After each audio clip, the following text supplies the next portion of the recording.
Hey everyone, welcome to my channel. Let's Bloom. The topic for today's video is what are dyes and their classification, sources of dyes, and the extraction methods of dyes from the plants.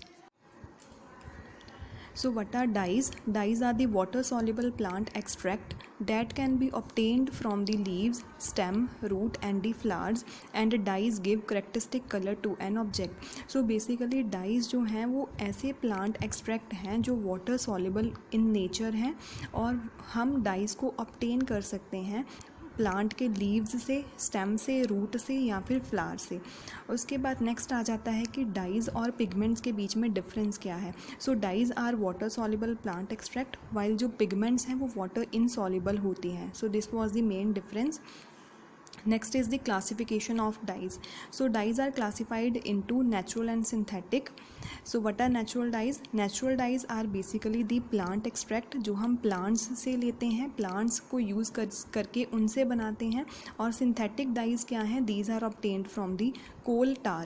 Example जैसे कि aniline dye जो आप staining में भी use करते हो. The next is how dyes colour the fabrics. अब जो डाई है वो फैब्रिक को एक करेक्टरिस्टिक कलर कैसे देती है. So basically fibres contain some charged particles and these particles are bounded with dyes by hydrogen and hydrophobic interaction which is necessary for the absorption of dye on the fabric. So क्या होता है कि जो fabric है वो cellulose की बनी होती हैं और फैब्रिक्स जो है उनके पास कुछ चार्ज्ड पार्टिकल्स होते हैं. ये जो चार्ज पार्टिकल्स हैं ये डाई के पार्टिकल्स के साथ कुछ बॉन्डिंग कर लेती है, हाइड्रोजन बॉन्डिंग और हाइड्रोफोबिक इंटरेक्शन, जिसकी वजह से जो डाइज हैं वो ईजिली एडजॉर्ब हो जाती है फैब्रिक के सरफेस के ऊपर. अब the next is the fabric contain cellulose which act as a binding site for the dyes and the number of binding site can be change by altering the structural configuration of the cellulose polymer. So जो fabric है उसके पास cellulose होता है जो कि एक binding site की तरह एक्ट करता है किसके लिए, डाइज के लिए. अब अगर जो बाइंडिंग साइट है यानी सेलुलोज है उसमें कुछ ऑल्टरेशन या फिर कुछ चेंजेस कर दी जाएं तो जो डाइज हैं उनकी एड्जॉर्प्शन की कैपेसिटी भी इंक्रीज़ या फिर डिक्रीज़ हो सकती है. Next is what are mordants. So mordants क्या है कि there are some substance that increase the adhesion of dye to fabric thus act as a hold fast on the fabric for the dyes known as the mordants. तो mordants क्या है, ऐसे substance हैं, ऐसे chemicals हैं जो क्या करते हैं डाइज जो हैं उनकी एडहेशन फाइबर्स के साथ इंक्रीज़ करवा देते हैं. उनको हम मॉडर्न्स बोल देते हैं. मॉडर्न्स बेसिकली सॉल्ट्स ही होते हैं मेटल्स के, जैसे कि copper sulphate, ferrous sulphate, potassium chromate etcetera. So जब भी डाइज जो हैं वो यूज़ करी जाती हैं फैब्रिक को कलर देने के लिए तो उसमें कुछ मॉडर्न्स ऐड करे जाते हैं ताकि जो डाई है वो फाइबर के साथ अच्छे से अडहेयर हो जाए और अच्छे से एडहेशन शो करें. Sources of natural dyes. So natural dyes can be obtained from various plants such as first is Rubia tinctorum. जो रूबिया टिंक्टोरियम है उससे हम एक रेड डाई एक्सट्रैक्ट करते हैं बेसिकली उनके रूट से. The next is Indigofera tinctoria. The Indigofera tinctoria produces a blue dyes which can be extracted from the leaves of this plant. Next is Lawsonia intermis. The leaves of henna plant can be used as a natural dye. तो Lawsonia intermis जो है वो henna plant है जिसके leaves से हम dyes को extract कर सकते हैं. Next is Crocus sativus. The red stigma of the saffron flower can be used in dye making. Hematoxylin campaniana. This logwood tree is a source of black dye hematoxylin which is used in the staining purposes in the labs also. तो जो logwood tree है इससे हम black dye hematoxylin जो है extract करते हैं जो labs में staining purposes के लिए भी यूज़ हो सकती है. So these are some sources of natural dyes. Extraction methods for obtaining the dyes. There are some simple methods which are used for obtaining these dyes from various plants. Some of the methods for the extraction of dyes are as follows. The first method is fermentation. So fermentation में क्या करा जाता है? In this method microorganisms are used for the extraction of dyes. तो हम microbes को अगर use करते हैं डाइज की एक्सट्रैक्शन के लिए तो उस प्रोसेस को हम फर्मेंटेशन बोल देते हैं. तो इंडिगो जो है एक ऐसी डाई है जिसको हम इंडिगोफेरा टिंक्टोरिया प्लांट से एक्सट्रैक्ट करते हैं यूजिंग दी फर्मेंटेशन। तो फर्मेंटेशन में कौन कौन से स्टेप्स आते हैं? सबसे पहला स्टेप क्या है? Leaves and branches once harvested from the plants are covered with water in a tub. This promote fermentation. So first of all, we collect the leaves and branches of the plant Indigofera tinctoria, and after the harvesting, the leaves and branches are covered in water in a tub. This promote the condition for the fermentation.